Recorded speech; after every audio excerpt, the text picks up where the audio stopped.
Good day, everyone. It is actually noon in the Central Time Zone, so can't really say good morning, can't say good afternoon, so it's just good day. Thank you for joining us. You'll notice that the slide is a little bit different as we welcome people to come in. It's because we wanted to accommodate the logo of our special guest today, Amy Spiczka from the ASCP BOC. So we'll get into more of the official introductions and all the housekeeping a little bit as we kind of wait for the Zoom bottleneck to open up a little bit and get our participants in here. Decent number of attendees today. This is exciting. This is kind of something new we've done. It's not directly related to standard compliance or process, but it's good to have our friends and partners from ASCP BOC along with us. So let's go ahead and get started today. It looks like we've leveled off a little bit. So before we get into the meat of the presentation, of course, we're going to start with the mission, vision, values. NAACLS is committed to being the premier accreditation agency for ensuring advancement of education in clinical laboratory sciences and related healthcare disciplines provided by domestic and international programs. Our vision is that medical laboratories preferentially seek graduates of NAACLS programs to assure quality, value, and innovation and safety for healthcare consumers. And our values are quality, education, innovation, collaboration, peer review, and global accreditation. So many of you, I've just glanced over the names in attendance. Many of you have been on our Dr. NAACLS before. Thank you for attending again. But for those of you who haven't, and who may be watching this later as we make it available on demand on our NAACLS news page and our YouTube page, is that we like to timestamp these because if we get into conversations about specific standard language or compliance, those can change to up to twice a year after our two board meetings. For example, the Dr. NAACLS we will have next month will be all about the changes we had at our previous September board meeting. Also keep an eye on the NAACLS news as we start rolling out some of those changes. NAACLS staff is very, very hard at work for taking all those decisions made by our board members and putting those into documents and making sure everything is aligned and ready for those of you who are waiting to start working on self-studies. So today's team, as I said, is Amy Spiczka, the Executive Director of the ASCP Board of Certification. Marissa James, the CEO of NAACLS, is joining us as well. And my name is Mark Spence. I'm the Director of Strategic Initiatives. So housekeeping is over. So we thought it would be a good idea to start with the general responsibilities about who does what with the three organizations. So the three organizations meaning NAACLS, ASCP, and ASCP BOC. So as I just mentioned in the mission, NAACLS really takes care of the accrediting portion of these three organizations. We're committed to ensuring the quality of educational programs. So Amy, we get a lot of questions about the differences between the ASCP and the ASCP BOC. I'm sure you do as well. So I will hand it over to you to discuss those differences.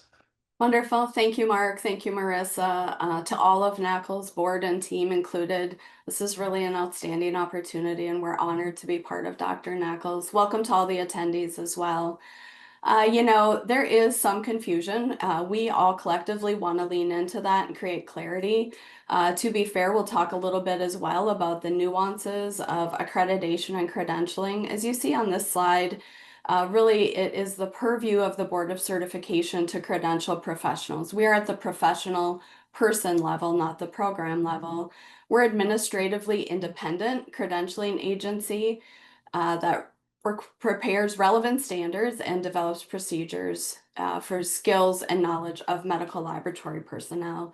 If you've been watching our trajectory at all, you know that the scope of that has definitely diversified. We're going to talk about that a little bit today.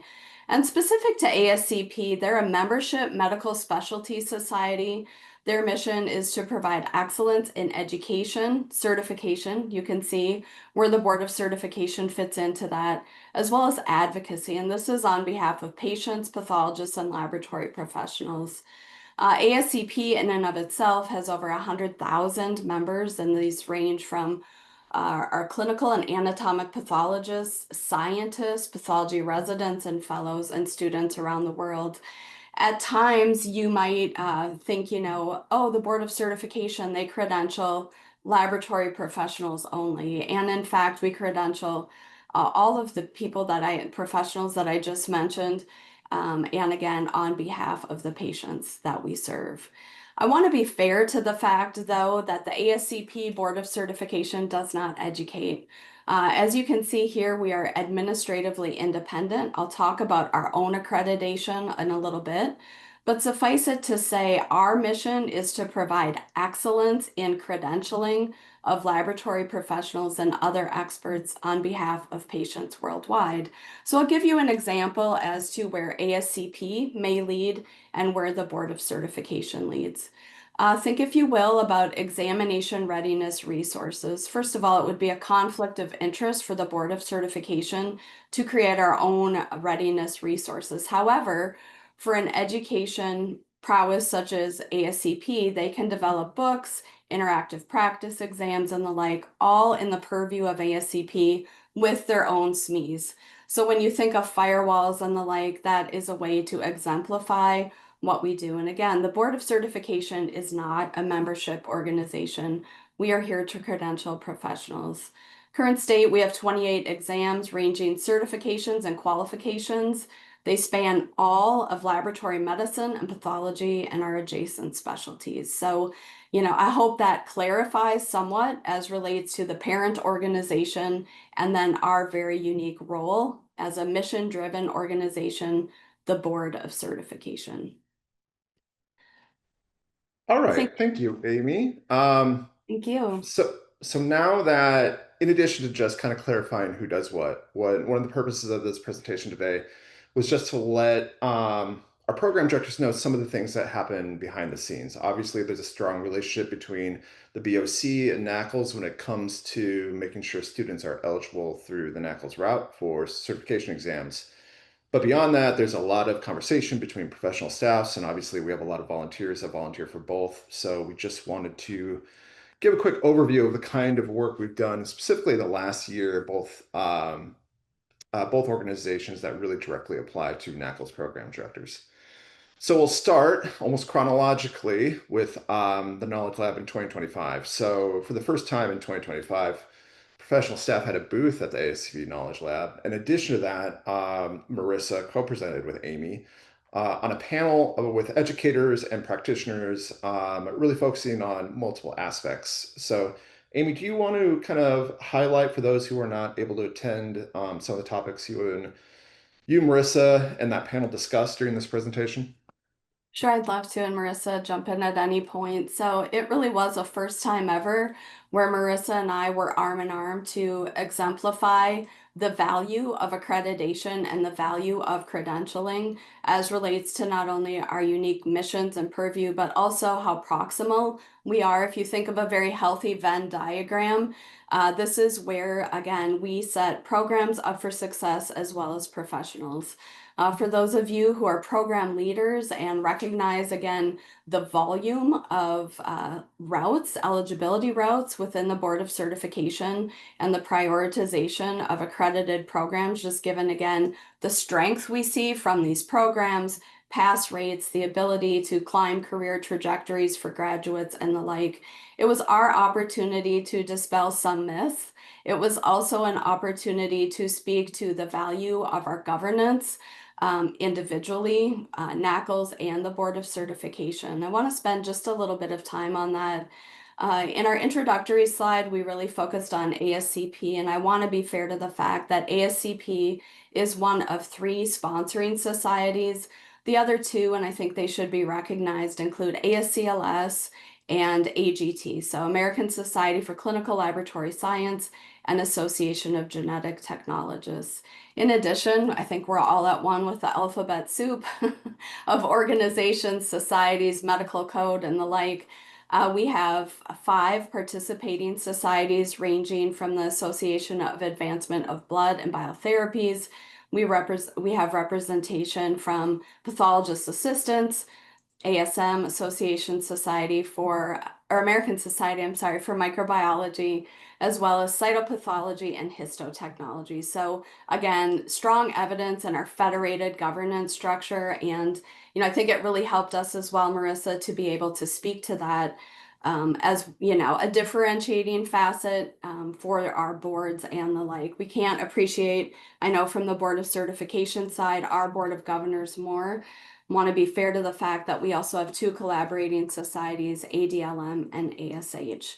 And I wanted to bring these individuals to light, these individual orgs and their representatives, simply because when we then transitioned to the panel, right, Marissa, and we were working with program leaders, we have been listening to the field. We know of the challenges that exist for clinical access, in particular when we think of blood banking and microbiology. And we have partnered together not only to share the value propositions and the reality of our organizations, we've taken it a step further to look at really root cause of clinical access challenges. I'll speak to that a little bit later, given some of the research the BOC has done. Suffice it to say, in that educator and practitioners panel, we heard about emerging innovation, including simulation, and how this can really drive down clinical access challenges. So again, many opportunities. I loved how vibrant both interactions were. They were highly interactive. We listened and learned as much as we promoted, shared, and we're really open and transparent about the intent of our presentation. So thanks again, Marissa. Thank you to NAACLS. This was a really excellent opportunity, especially given the commitments that each of our organizations have. In addition to Knowledge Lab, NAACLS will be a part of the 2025 annual meeting, the ASCP annual meeting. So generally, as everybody knows, I think on this call, we do a fall workshop every year, usually in Chicago, usually around the beginning of November. So when we were in one of our meetings with Amy and her team, and the possibility of partnering with the ASCP in 2025 came up due to the timing, which is again in early November or mid-November, and the proximity to a major airport with Atlanta. We were happy that the stars aligned that we were able to partner this year. We can't guarantee it'll be an annual partnership moving forward. So for those of you who are fans of the November workshop, please stay tuned to the NAACLS news for that. But we are happy that it did work out where we can do it in, less than a month. Amy, would you like to speak more about kind of what's new this year at the annual meeting for those who may not be aware? Certainly. So kudos to NAACLS for hosting your workshop at the ASCP annual meeting. I want to be fair to the fact as well, given the purview of organizations, there was an effective handoff to ASCP to figure this out. So, we share NAACLS and the Board of Certification really with a strong idea factory, but we also know where the guardrails exist and how to be very effective in that space. In addition, for those of you who are program leaders, you've probably heard me say that even more. Certainly that's inclusive of program directors, and we want to be just advancing your engagement. And so there is a track dedicated to program leaders. If you've been following ASCP with their annual meeting at all, you'll see evidence of sessions, you'll see evidence of additional focus groups. So again, those were hosted by ASCP at Knowledge Lab. These will continue at the annual meeting. Again, our goal is to listen and learn and make sure that our contributions are meeting or exceeding your expectations. In the same vein of inclusivity, I really want to give a huge shout out to Marissa here. We've expanded our showcase. Again, very humble leader that Marissa was willing to be inclusive of KHEP. So we know our cytology and specialist and blood bank programs are accredited by KHEP, and so their leader, Gina Scarborough, will also be joining Marissa and I. And this is, again, intentional to share each of our organization's priorities, but we are dedicating nearly 50% of our session to just hearing from all of you. And this is intentional and really excited to hear more, learn more, and even contribute more. So those, I would say, are the highlights for the annual meeting for our program leaders. Here's a little something if you want to lean in. At least for the Board of Certification, I know Marissa has several advances, as does Gina as well. We'll be sharing information regarding digital badging, how you as a credential holder can assure that your credential is safe and secure.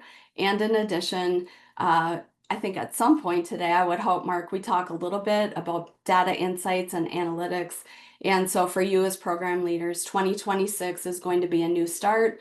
We will be providing optimized program performance reports, and you can see the first highlights of that at our annual meeting. Huge shout out to those program directors who have contributed to the next iteration. But again, more evidence of how we've been listening to you and what you need, whether it's to provide to your dean, your advisory committees, as well as your accreditors, right, Marissa and Mark? So, thank you. So it bears mentioning that if the workshop and the ASCP annual meeting does strike interest in you and you want to register, those are two separate registrations. We have we're getting better at it, but we do face some confusion when we partner with ASCLS at CLEC, and people assume that it's all under one registration. It isn't, since those are two separate organizations with their own separate resource management they have to do. Believe me, it would complicate it way more on the organizational side if we tried to marry those together. So I just want to mention that for those that are listening. The venipuncture survey. So some of you on this may have been part of the venipuncture survey in 2024. This was really directed at assessing phlebotomist workforce engagement. So Amy, I will hand this over to you very, very quickly because this is beyond my basis of knowledge about the topic of the survey and kind of the intent. Thank you, Mark. And to be fair, I've been learning as well. So part of my credential stack, I'm not a phlebotomist.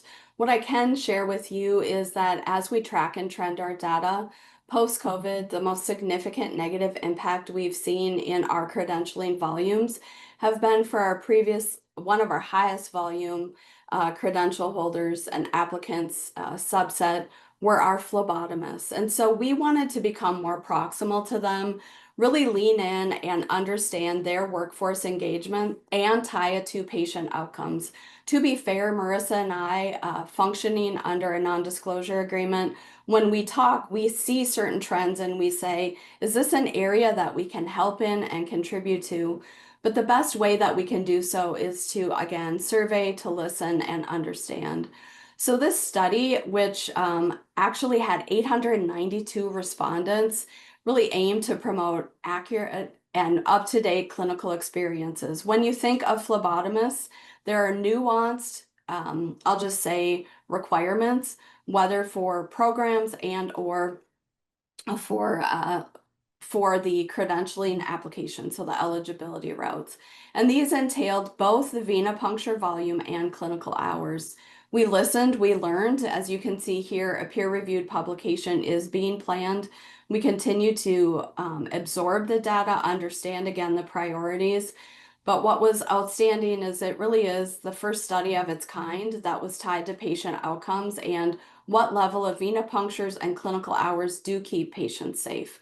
So we're working fastidiously on this publication. We're excited for this. We also want for phlebotomist leaders, practitioners to understand that, again, we hope to become, I'll just say, more contributory to patient outcomes if we ever created barriers historically, but we can only do that with the expertise of those who are in the field. So it was a really outstanding first step.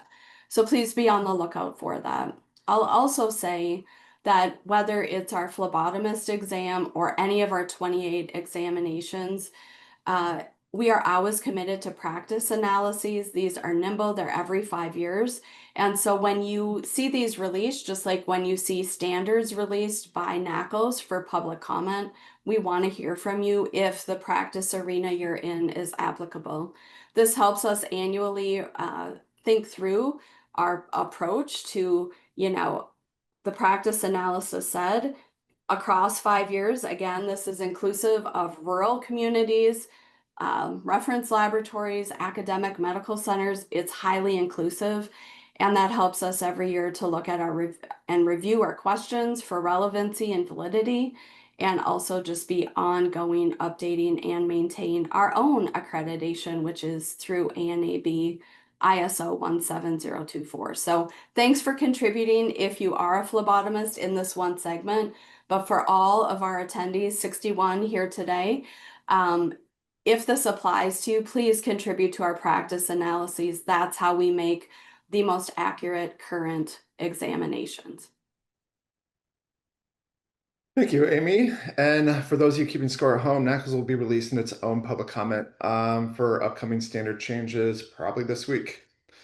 A quick note on international accreditation. So, as we started this presentation with the mission, part of the NAACLS mission is to not only be the premier accreditation agency for domestic programs, but non-USA programs as well. So we have doubled down efforts over the past few years. We're very lucky to have very passionate volunteers in regards to this topic, and the BOC has been a very helpful mentor, not only with their experience, but with their data. So Amy, would you like to speak? Would you like to just highlight a few of the items that, or a few of the ways that the BOCs try to help NAACLS with as we've started to act more strategically in this arena? Sure, I'd love to. And, to lean in and be very fair to how we're able to accomplish this together, it truly is with our volunteers, the subject matter experts. For those of you on the call today, you're probably very much aware of the structure of examination committee and qualification work group contributors or subject matter experts who help us, again, keep accurate and current our examinations. I also want to lean in a little bit more as relates to our Board of Governors. Specific to that, we have 35 committees, work groups, and task forces collectively. And in addition, we are in the process of approving a couple more advisory boards, our international advisory boards. Current state, we have 26. So that number is growing. But I share this with you to say that even our international credentialing committee, all of the 35, again, committees, task forces, and work groups, and our advisory boards have the benefit of validated treasure trove of data. And this is something that has been certainly a heavy lift, but one that we see to promote to the community, both domestically and internationally. So please, within the next 2 weeks, visit our website. I will say no later than November 5th. The plan is to have a new BOC website. And even on our old website, you've seen that we've gone from rows and columns to insights and analytics with our data. And that helps us make decisions about what we're doing both domestically and internationally. And as you can see, again, the NDA between the organizations of the Board of Certification and NAACLS really helps us thrive, such that for us in the BOC, we know that we provide the opportunity for professionals to take our exams in 130 nations, and we have credential holders in 119 nations. So that's our presence. We also know, again, with the astute and expert volunteers that Mark made reference to for NAACLS, there's interest, there's, again, reality of where to start, where to go next. And so with our data, we've been able to visualize, I'll say, volumes, pass rates, and the like, just to make sure that the good work that NAACLS is doing is aligned with where the interest is. And I'll share with you that the interest worldwide for accreditation of programs is peaked right now, high levels of interest. And so whenever someone approaches me in the international space and domestically, to be fair, if there's some confusion, accreditation versus credentialing, I love to define and review the purposes and processes of accreditation versus credentialing and make a warm introduction to NAACLS on behalf of, again, programs domestically and internationally becoming accredited. And our NAACLS team knows full well that this is happening real time, both through data and, again, just professional partner introductions. Another item, which will be a quick handoff on my part, is the medical laboratory microbiologist accreditation. The NAACLS community has recognized the need for an additional certification pathway. So I will just now quickly hand it again over to you, Amy, to speak more about this certification pathway. Sure. Thank you, Mark. And, to be fair, when it comes to our eligibility routes, we do look cross-cutting as to what individuals' experiences are. This, all the while, we can still honor accredited programs, recognize their value, make sure there are dedicated eligibility routes. We also know that just under 10% of the Board of Certification credential holders hold stacked credentials, and through the trajectory of their career, they aren't at times always able to go back to accredited programs. So we have this balance. All the while, we also listen to the community. And I had made mention earlier of challenges with clinical access. We have a categorical exam dedicated to microbiology, as well as specialist in microbiology, credential, and examination. And so, as we learn more about where programs, disciplines, clinical access go, we do not want to create any barriers coming from NAACLS accredited programs to being credentialed as a professional. And so again, work hand in hand with NAACLS and seeing them as a professional partner to help guide the way even as to what our credentialing eligibility routes should be. So this is an area we continue to explore and one in which I think we will likely see again, these sort of new disciplines that are emerging. And this is to reflect the healthcare that our patients expect and deserve. And we just want to make sure that we are always supporting our professionals and patients. Thank you. So wait a minute. I have a phone ringing here. So that kind of brings us to an end as the bulk of our presentation. We will do Q&A, but before we get to the Q&A, just a quick overview of NAACLS leadership. Many of you have seen this slide before, but if you did not notice on the NAACLS news, we do have a new board president. And I believe she is on the call. So we would obviously like to welcome Karen Brown. Karen's been on the board for, I believe, 5 years, and I would not be shocked if almost everybody on this call knows Karen. She's an active volunteer with not only NAACLS, but many organizations. And then obviously we have, in addition to staff, we have our review committee chairs, Jennifer Knight, Phyllis Ingham, and Nadine Larrett. As I said, we will have some time for Q&A. We don't have any, while we have people very familiar with content on the call, we do not have official NAACLS content experts on the call. So if you have any questions about standard interpretation or things of that nature, I would like to direct you to this list. You can find the email information for these individuals on our website under the program directors page. Also, everybody you see on this page is a volunteer. They are very dedicated professionals and educators that are thankfully willing to give their time to advance the NAACLS mission. So I would like to thank all of the NAACLS volunteers on the call right now, whether currently active or active in the past. And just by a quick spin of the participant list here, we have quite a few. So thank you to all of you.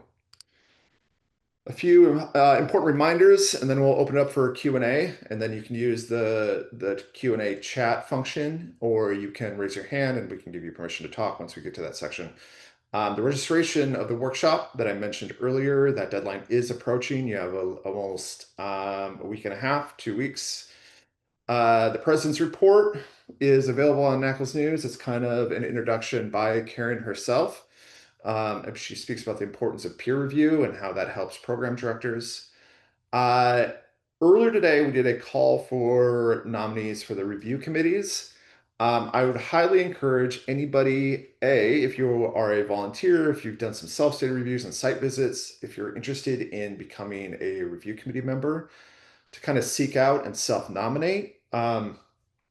I'm not sure I can really do justice about the amount of respect and input that review committee members have for NAACLS accreditation decisions and policy decisions. While the board has the final choice, it really relies on our review committees to do incredibly thorough and diligent work on programs that go through a cycle review. So in addition to that thorough work, they tend to be incredibly knowledgeable about really the current trends of accreditation, especially as it applies to NAACLS. So therefore, they have a very respected and meaningful voice to the board of directors if the board has questions about policies. So this is interest to you and you're ready to kind of level up, especially time and commitment wise from your site visit and your self-study responsibilities, please consider self-nominating. All that information is available on the website. We even have the website, but the NAACLS news article. We even have a breakdown of kind of what we approximate the time commitment's going to be if you wish to become a review committee member. We want to be very transparent with that requirement. We believe it's a very rewarding experience, but we want everybody to know what they're getting into because obviously it doesn't help anybody to be caught off guard. If you are a former review committee member, former board member, and you did a site visit with somebody you think that would be a good review committee member, please reach out to me via email and I can let them know they've been nominated. Um, we really rely on those experienced volunteers knowing kind of what it takes to be a very successful review committee member to really make those nominations and kind of Marissa and I were just speaking a couple of weeks ago about almost like in sports they call it a coaching tree, but the tree of some of our volunteers about who has kind of introduced other current review committee members or former review committee members just based on their participation on site visits together. So it really does pay forward and it brings a lot of new people to the table of this organization. In addition to that, you will get a call for the Distinguished Service Award probably later this week. The DSA is the highest award we acknowledge our volunteers with. If you just think anybody would be good to this, you don't have to leave it to the staff and our volunteers to really dig into an individual's participation. But if you were on a task force with somebody, if you had a site visit from somebody you thought was really good, if you were on, again, a review committee or a board member with somebody you just thought was great, just make the nomination. And you can leave all of the data of collecting how many task forces they were on and the self studies they did. You can leave that to us. But really, we want as many perspectives on who you've had a really outstanding interaction with when it comes to a NAACLS volunteer, and then we want as many different people from different backgrounds for the board as possible for them to consider for this recognition. And finally, I do see the Q&A lighting up, which I appreciate. Next Dr. NAACLS is November 13th at 2 p.m. Central, and that is the board update. We'll go over all the major policy updates that the board reached in September.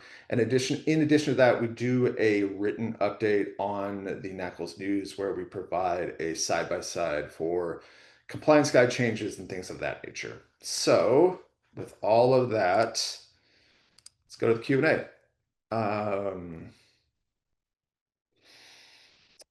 First question, thanking us for our participation. Thank you for attending. Does NAACLS work outside the USA or able to share experiences outside of the USA? We do have programs accredited internationally. We've had programs in Canada and Qatar accredited for probably the last 15, 20 years. We did just accredit a program just outside of Jerusalem in Palestine that went in front of the board in September, and they were accredited for initial accreditation. So we are just, again, we've kind of redoubled these efforts, and we're happy to see it slowly starting to take momentum. And I do see that you have a question about volunteering, which we appreciate. If you want to be a NAACLS volunteer, we have that information on our website. We have a whole volunteer section of our website where you can see what is currently available and what the requirements are and how to sign up. So I would go to NAACLS.org and find volunteer on that. I had a hand up. Let me find.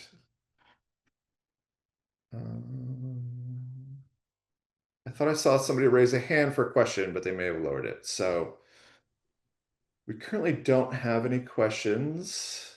Are there any questions? I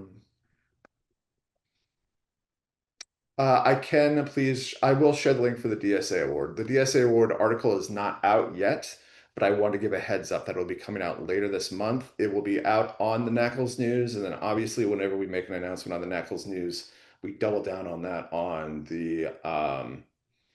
our LinkedIn page. So, and if for some reason you don't see either, feel free to email me next week if you don't see anything. thank you for your interest. We'd love to hear about the interactions that our program directors have or our volunteers have had with other volunteers, especially when they're positive. I think we have somebody typing one more question, so we'll wait for them.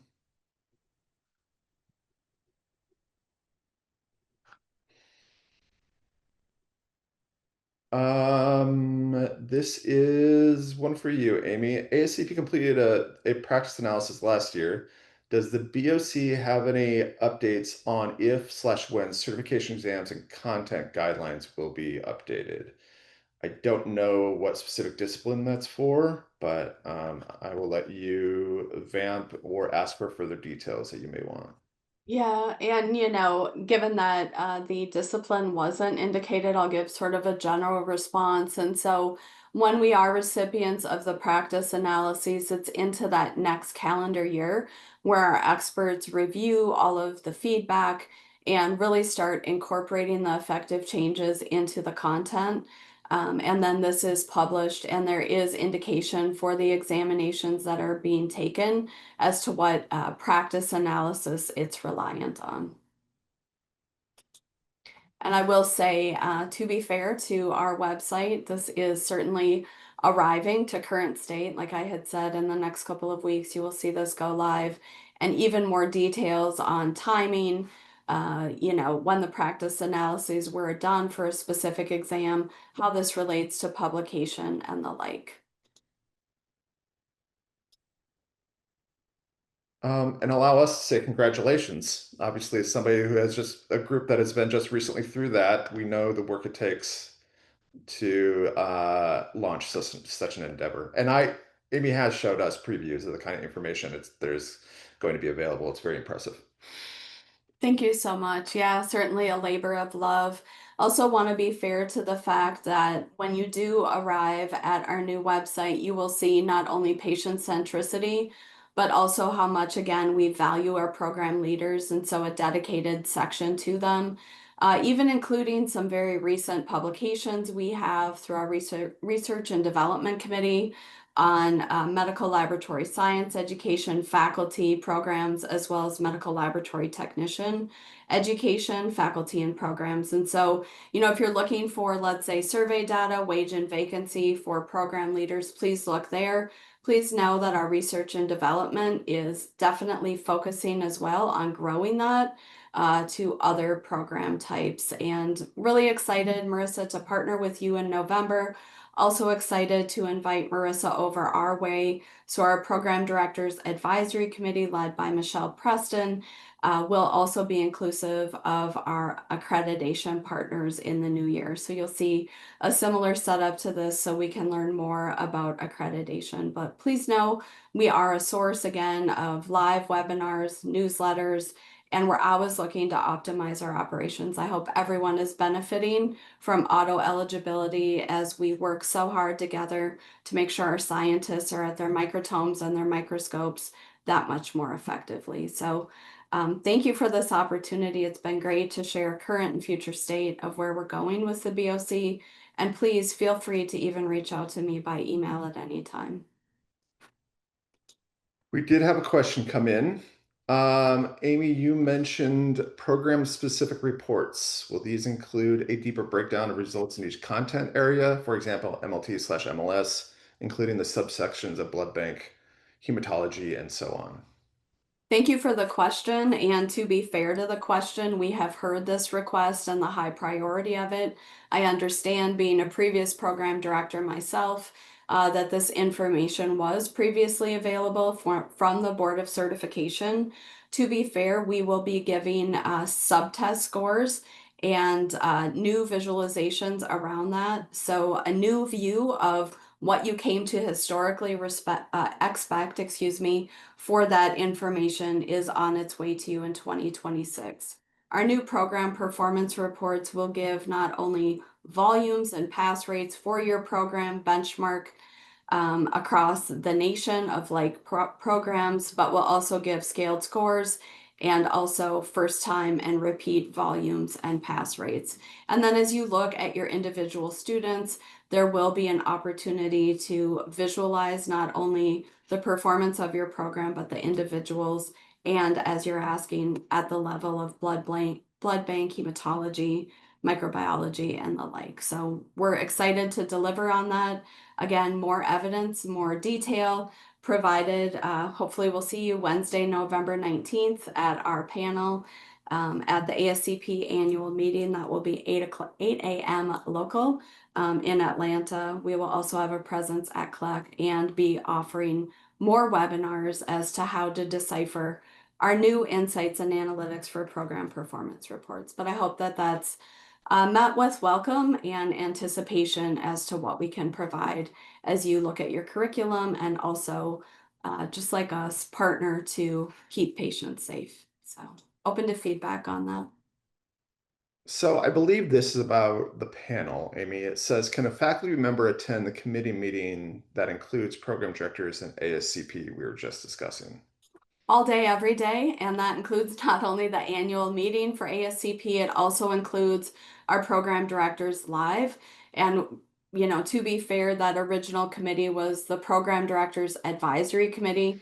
We're now reformatting those live session to program leaders. So please, you know, invite not only, you know, program directors, other leaders, your clinical trainers. It's meant to be certainly an experience of inclusivity so everyone hears the same messaging.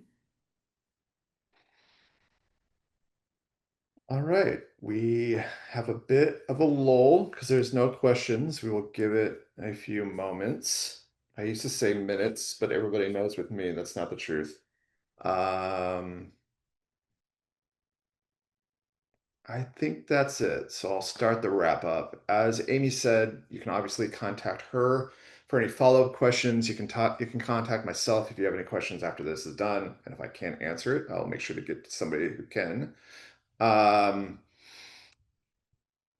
Thank you again, Amy, for attending. Marissa, thank you for your support. And thank you all for jumping on. We didn't do a Dr. NAACLS last month because we tend to take board meeting months off. So it's good back to get in the swing of things. So we'll talk to you in November about board decisions. Have a good afternoon, everybody.